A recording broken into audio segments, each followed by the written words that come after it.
ಭದ್ರಾವತಿಯಲ್ಲಿ BJP Yuva Morcha ಮುಖಂಡ ಗೋಕುಲ್ ಕೃಷ್ಣ ಮೇಲೆ ಹಲ್ಲೆ ನಡೆದಿತ್ತು. ಮೆಗ್ಗಾನ್ ಆಸ್ಪತ್ರೆಯಲ್ಲಿ ಚಿಕಿತ್ಸೆ ಪಡಿತಾ ಇರುವ ಗೋಕುಲ್ ಕೃಷ್ಣ ಅವರನ್ನ ಭೇಟಿ ಮಾಡಿ ಆರೋಗ್ಯ ವಿಚಾರಿಸಿದ್ರು. ಈ ಕುರಿತು ಮಾಧ್ಯಮಗಳ ಜೊತೆ ಮಾತನಾಡಿದ ಬಿವೈಆರ್, ಬಿಜೆಪಿ ಕಾರ್ಯಕರ್ತನ ಮೇಲೆ ಕಾಂಗ್ರೆಸ್ ಶಾಸಕರ ಕಡೆಯವರು ಹಲ್ಲೆ ಮಾಡುವ ಪ್ರಯತ್ನ ಮಾಡಿದ್ದಾರೆ. ಪೊಲೀಸ್ ಇಲಾಖೆ ಯಾಕೆ ಪ್ರಕರಣದ ಕುರಿತು ನಿರ್ಲಕ್ಷ್ಯ ವಹಿಸಿದೆ?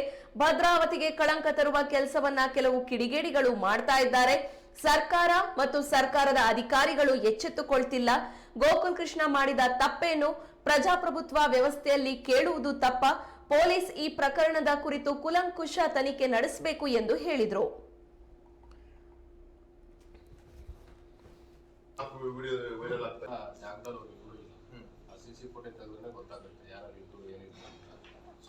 ಗಲಾಟೆ ಆಯ್ತಲ್ಲ ಅವಾಗ ಅಲ್ಲಿ ಮೆನ್ಷನ್ ಮಾಡಿ ಹಾಕಿದ್ದಾರೆ. ಹೋಟ್ಲ ಹತ್ರ ಬೀಡ ತಗೊಳಕ್ ಬಂದಿದ್ರು, ಆ ಟೈಮಲ್ಲಿ ಈ ತರ ಆಗಿದೆ ಅಂತಾನೆ ಕೊಟ್ಟಿದ್ದಾರೆ. ಅದ್ರ ಟೈಮಲ್ಲಿ ಅವರು ಇರಲಿಲ್ಲ, ಯಾರು ಇರಲಿಲ್ಲ. ಇನ್ನು ಜೊತೆಗೆ ಇನ್ನು 4 ಜನ ನಮ್ಮ ಮುಂದೆ ಸೇರಿಸಿದ್ದಾರೆ.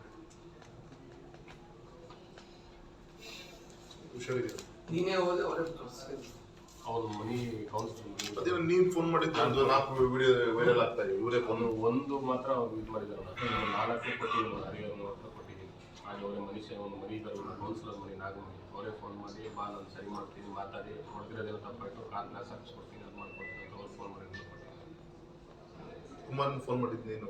ನಾನು ಮಾಡಿದ್ದು, ನಾನು 1 ಗಂಟೆಗೆ ಮಾಡಿದ್ದು ಅವರಿಗೆ. ಅದಕ್ಕಿಂತ ಮುಂಚೆ 3:30ಇಂದಲೇ ಮನಿ ಕೌನ್ಸಿಲರ್ ಮನಿ ಫೋನ್ ಮಾಡಿ ನಾನು ಮಾತಾಡ್ತೀನಿ.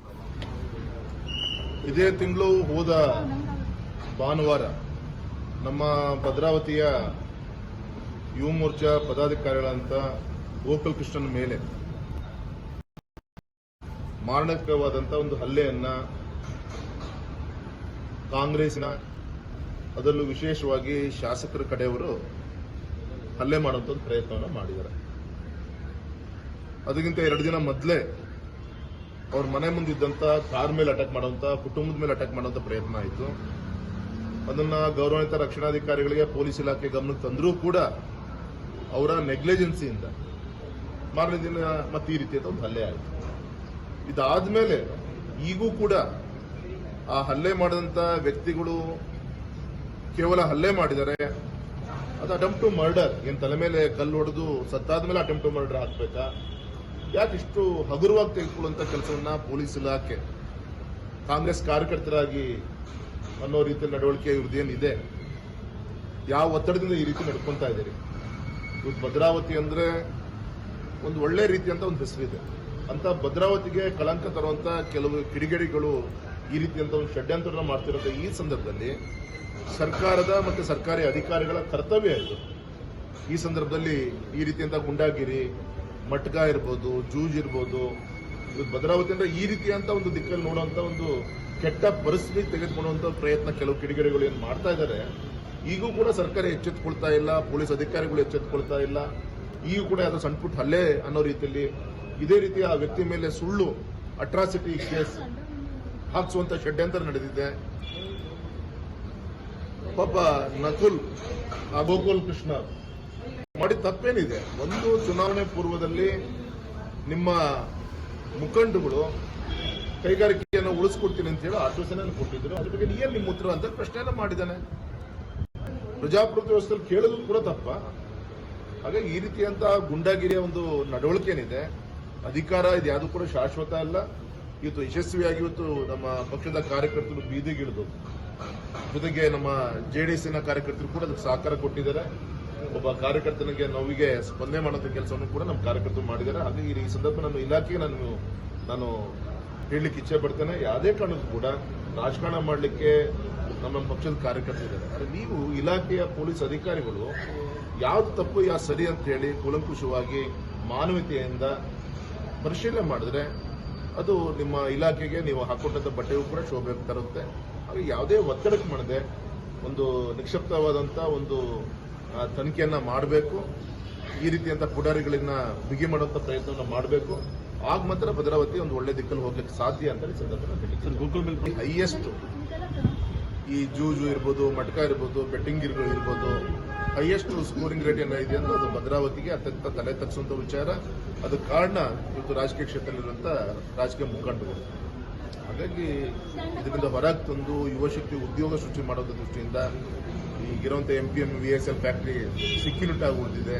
ಬರುವಂಥ ಇನ್ನೂ ಹೆಚ್ಚು ಕೈಗಾರಿಕೆಗಳನ್ನು ತರುವಂಥ ದಿಕ್ಕಿನಲ್ಲಿ ಈ ದೃಷ್ಟಿಯಲ್ಲಿ ಕೇಂದ್ರ ರಾಜ್ಯ ಸರ್ಕಾರಗಳು ಕೇಂದ್ರಕ್ಕೆ ಪೂರಕವಾದಂಥ ಒಂದು ಸಹಕಾರವನ್ನು ಕೊಡಬೇಕೇ ಹೊರತು ಈ ರೀತಿ ಗುಂಡಾಗಿರಿ ಪ್ರವೃತ್ತಿಯನ್ನು ಬಿಡಬೇಕು ಅಂತ ಹೇಳಿ. ಸರ್, ಪೊಲೀಸ್ ಏನ್ ಮಾಡ್ತಾರೆ? ಇಷ್ಟೆಲ್ಲ ಅಕ್ರಮ ದಂಧೆ ನಡೀತಾರೆ, ಪೊಲೀಸ್ ಇಲಾಖೆ ಏನ್ ಮಾಡ್ತಾರೆ? ನಾನು ಅದೇ ಹೇಳ್ತೀನಿ ಸರ್, ಕೆಲವು ಪೊಲೀಸ್ ಅಧಿಕಾರಿಗಳು ತುಂಬಾ ಒಳ್ಳೆ ಕೆಲಸ ಮಾಡ್ತಾ ಇದ್ದಾರೆ. ಅವರಲ್ಲೂ ಕೂಡ ನಿಜವಾದ ಪರಿಸ್ಥಿತಿಯನ್ನು ಹೇಳುವಂಥ ಪ್ರಯತ್ನ ಕೂಡ ಗಾಬರಿಯಿಂದ ಫೋನ್ ಮುಖಾಂತರ ತಿಳಿಸುವಂಥ ಪ್ರಯತ್ನ ಮಾಡ್ತಾರೆ. ಕೆಲವು ಅಧಿಕಾರಿಗಳು ಈ ರೀತಿಯಂತ ಷಡ್ಯಂತ್ರಕ್ಕೆ ಕುಮ್ಮಕ್ಕನ್ನು ಕೊಡುವಂತ ಕೆಲಸವನ್ನು ಕೂಡ ಮಾಡ್ತಾ ಇದೆ. ಕಾಂಗ್ರೆಸ್ ಕಾರ್ಯಕರ್ತರ ಅನ್ನೋ ರೀತಿಯಲ್ಲಿ ಕೆಲಸವನ್ನ ಮಾಡ್ತಾ ಇದೆ. ಸ್ಪಷ್ಟವಾಗಿ ಕಾಣ್ತಾ ಇದೆ.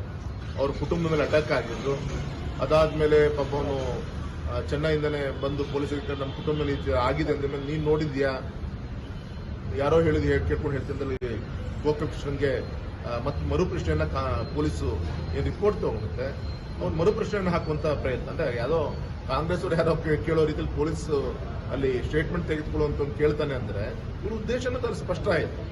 ಇದಾದ್ಮೇಲೆ ದುರುದ್ದೇಶದಿಂದ ಯಾವುದೋ ಪೌರ ಕಾರ್ಮಿಕದ ಅಟ್ರಾಸಿಟಿ ಹಾಕಿಸುವಂತ ಪ್ರಯತ್ನ. ಈ ರೀತಿಯಂತ ಒಂದು ಶಿವಮೊಗ್ಗದಲ್ಲಿ ಹಿಂದೆ ಯಾವಾಗಲೂ ಕೂಡ ಈ ರೀತಿಯಿಂದ ಕೆಟ್ಟ ರಾಜಕಾರಣ ಆಗಿದ್ದಿಲ್ಲ. ಇದಕ್ಕೆ ಪೋಷಣೆಯನ್ನು ಕೊಡುವಂತ ಕೆಲಸ ಕೂಡ ಸರ್ಕಾರ ಮಾಡ್ತಾ ಇದೆ.